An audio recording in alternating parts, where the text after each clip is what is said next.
अनुसया, आता मला निघावं लागणार आहे.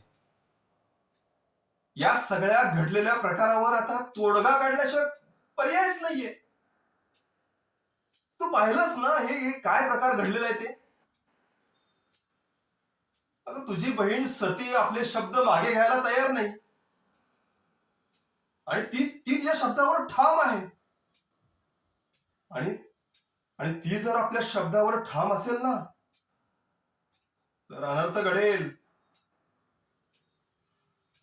अगं, संकट संकट वाढत चाललेलं आहे. यज्ञ, याग, पर्जन्य, अन्नधान्य, जलाशय सगळं नष्ट होत चाललेलं आहे.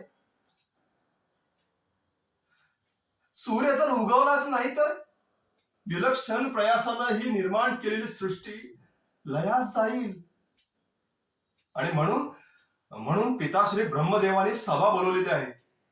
नाही, आता आता मला मला थांबता येणारच नाहीये.